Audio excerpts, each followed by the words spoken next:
안녕하세요. 올해로 결혼 5년 차를 맞는 3살 아이 키우는 여자입니다. 결혼하고부터 여태까지는 시댁과 관계가 좋았어요. 하지만 얼마 전부터 상황이 조금 달라지게 되었습니다.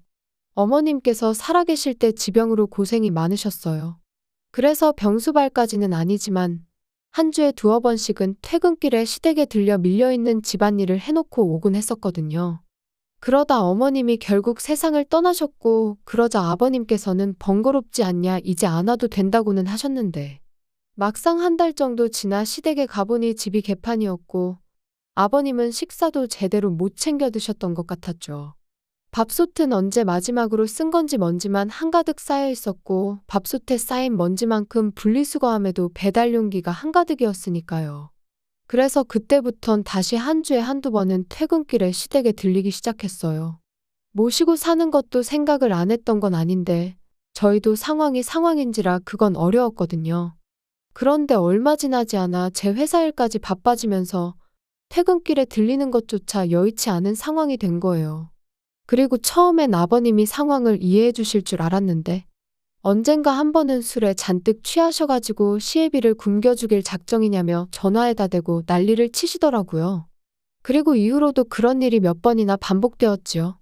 그러자 결국 남편이 저한테 아버지를 우리 집에 모시고 오는 게 어떻겠냐고 물어왔습니다. 하지만 아무래도 14평짜리 집에 애까지 있는데 아버님까지 모신다는 건 현실적으로 불가능한 일이었죠. 그리고 지금 일이 이렇게 되고 나니 차라리 그때 모시겠다고 했으면 어땠을까 싶기도 하지만, 아무튼 남편에게는 미안하지만 그렇게는 못하겠다 말했고, 회사가 좀 덜 바빠지면 다시 퇴근길에 한 번씩 찾아뵙는 걸로 하기로 나름의 합의를 봤어요. 그런데 그 후로 3달 정도 지났을 무렵 아버님이 어머님하고 살던 집을 정리하시고 저희 아파트로 아예 이사를 오셨습니다. 그리고 이 모든 일이 사전에 저희랑 상의가 되었던 거라면 제가 이렇게 사연까지 적는 일은 없었을 텐데요. 이미 집까지 구해서 이사를 오신 건데 나가시라고 할 수도 없고. 그래서 상황이 당혹스럽기는 했지만 그동안 퇴근길에 한 번씩 일부러 시간 내서 시댁에 다녀오는 게 부담스러웠는데 이제 적어도 그런 부담은 없겠다고. 어떻게든 좋은 쪽으로 생각하려고 했어요. 그런데 아버님이 이사를 오시기가 무섭게 바로 문제가 생겼습니다. 퇴근하고 집에 왔더니 아버님이 저희 집에 와 계시더라고요. 집 비밀번호는 남편을 통해 알아내셨다면서요. 남편은 야근이라 12시는 돼야 올 거라고 말씀드렸는데 아버님은 그래도 기왕 아들 집에 왔으니 얼굴은 보고 가시겠다며 어깃장을 놓으셨습니다.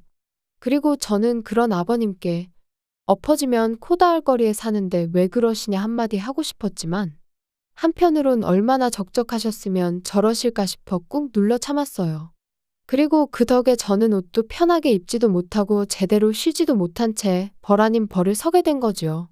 이후로 12시가 넘어서야 집에 온 남편을 아버님은 붙들고는 놔주질 않으셨고, 그래서 마침내 집에 가실 때 시계를 보니 새벽 2시가 다 되어가대요. 어이가 없었고 남편한테 비밀번호는 왜 알려드렸냐고 따질 생각이었지만 그럴 기력도 남아있질 않아 쓰러지듯 잠들었습니다. 그리고 그 다음 날도 아버님이 제 퇴근 시간에 맞춰서 집에 오시기 시작했어요.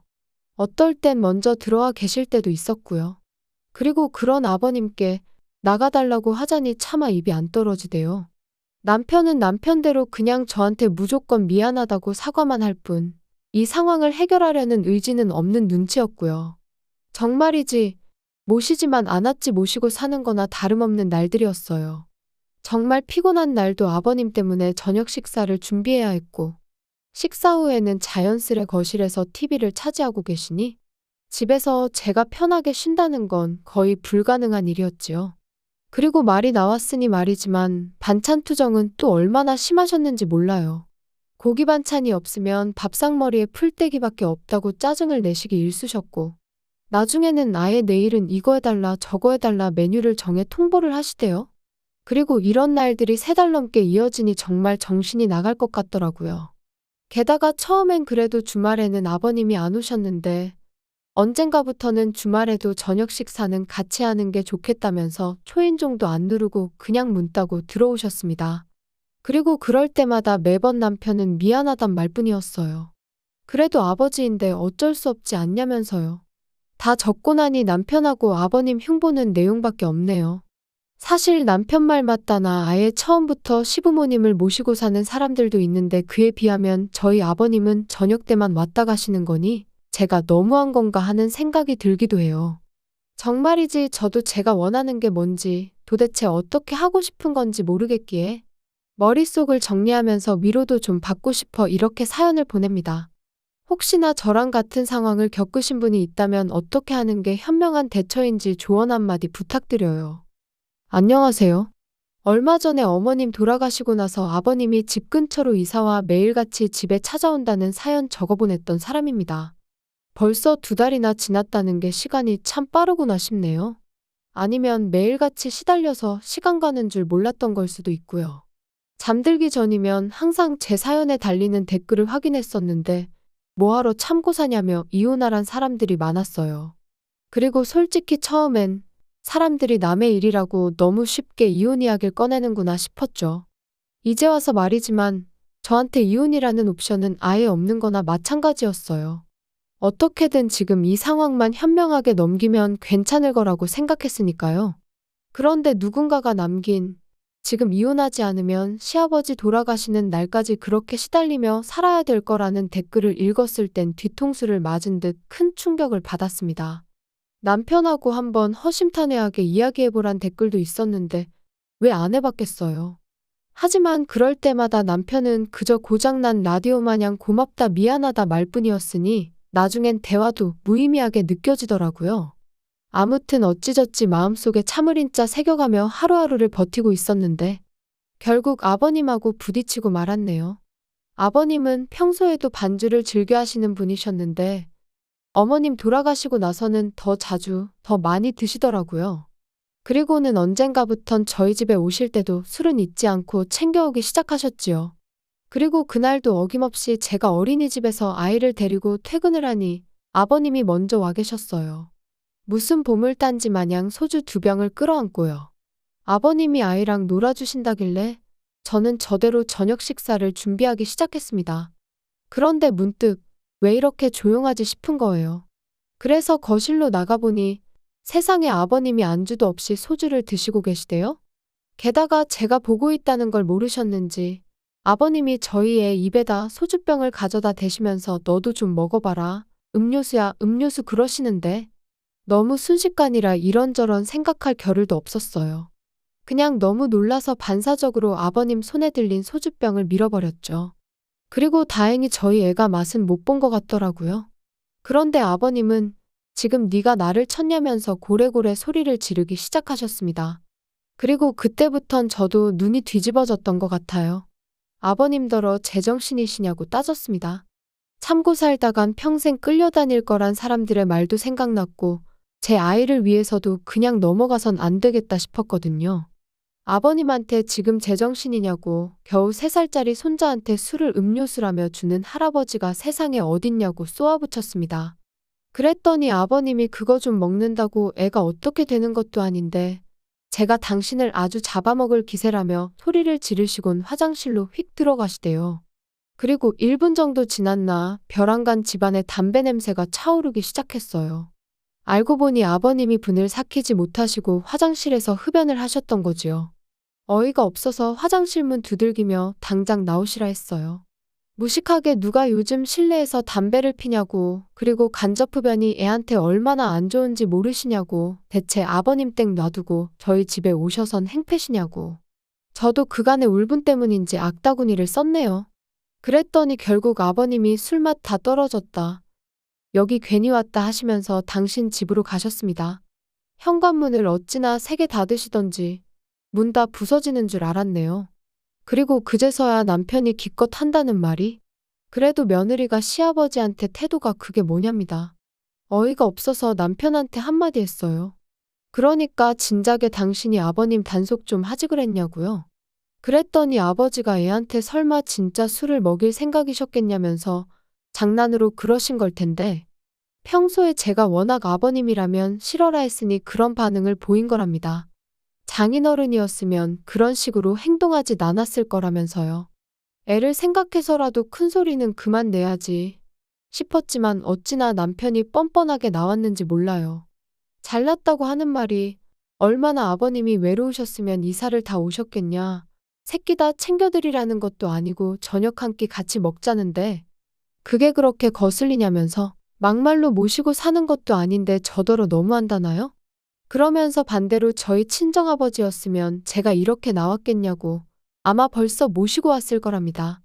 그리고 제가 아니어도 자기가 모시고 살자고 했을 거라는데 어찌나 기가 막히던지. 정말이지 이 인간이 제정신인가 싶었어요. 차라리 평소처럼 말이라도 고맙다 미안하다 했으면 저도 적당히 하고 애 때문에라도 그만했을 텐데. 이제 보니 속으론 저를 잔뜩 원망하고 있었구나 싶었으니까요. 그래서 그렇게 모시고 살고 싶으면 당신이 직접 모시고 살라고 했습니다. 대신 나랑 이혼부터 하고 당신 혼자 모시라고요. 그랬더니 그제서야 언성 높이던 남편이 어버버버 거리면서 말을 잇지 못하대요. 아마 제 입에서 이혼이라는 두 글자가 절대 나오지 않을 거라 믿었던 거겠죠. 그리고 그날 밤 남편이 저에게 미안하다며 또다시 화해의 손길을 내밀었어요. 그리고 전 이번만큼은 평소의 습관처럼 하는 사과가 아닌 남편의 진심이라고 믿었죠. 아버님한테는 자기가 잘 이야기해보겠다고 하길래 이제야 남편이 자기 역할을 해주는 건가 하는 기대도 컸고요. 그리고 실제로 이튿날이 일요일이었는데 정말로 아버님이 오시질 않으셨습니다. 그래서 남편이 말을 제대로 했구나 싶었는데 제 착각이었어요. 기분 좋게 퇴근하고 집에 왔더니 아버님이 아무렇지도 않은 표정으로 집에 먼저 와 계셨거든요. 바로 남편에게 전화를 걸어 아버님이 와 계시는데 이게 무슨 일이냐고 따졌습니다. 말씀 잘 드린 거 아니었냐고요? 그랬더니 남편이 우물쭈물하더니 막상 아버님을 뵈니 차마 매정한 말이 안 나오더라나요. 그러면서 그동안 아버님하고 그래도 잘 지내지 않았냐며 저더러 조금만 더 참아달랍니다. 대신 아버님이 애한테 이상한 짓 같은 건 못하게 자기가 단단히 감시를 하겠다면서요. 통화가 끝나고 얼마 지나지 않아 남편이 집에 왔어요. 그래서 남편더러 아버님 옆에 앉으라 하곤 전 그러면 어쩌겠냐고 당신이 원하는 대로 모시고 살라 했습니다. 대신 나는 그동안 친정에서 지내겠다면서요. 그랬더니 아버님이 대번에 부부가 따로 떨어져 사는 게 말이나 되냐면서 무슨 친정 타령이냐고 싫은 소리를 하시대요. 그래서 저도 남편과 떨어져 지내보면서 이대로 남편 없이 살아도 괜찮은 것 같으면 이혼할 생각이라 했습니다. 남편도 저보다는 아버님이 더 필요한 것 같다면서 말이죠. 그랬더니 그제서야 아버님도 심각함을 느끼셨는지 저한테 사과를 하셨어요. 당신이 제 호의를 너무 당연하게 누린 것 같다면서 미안하다고요. 그 후론 아버님이 연락 없이 저희 집에 찾아오시는 일은 없습니다. 다만 엎어지면 코 닿을 거리에 살고 계셨으니 이젠 저희 부부가 찾아뵙고 있어요. 매일은 아니고 일주일에 한두 번 정도 냉장고에 반찬 꽉꽉 채워드리고 오지요. 밥솥도 어떻게 사용하시는 건지 알려드렸고요. 지금도 아버님 앞에서 이혼 이야기까지 꺼냈던 걸 생각하면 마음이 편치는 않아요. 하지만 이제 서로가 서로를 이해하게 되었으니 앞으로 더는 그런 일은 없겠죠? 앞으로 잘해드릴 거예요.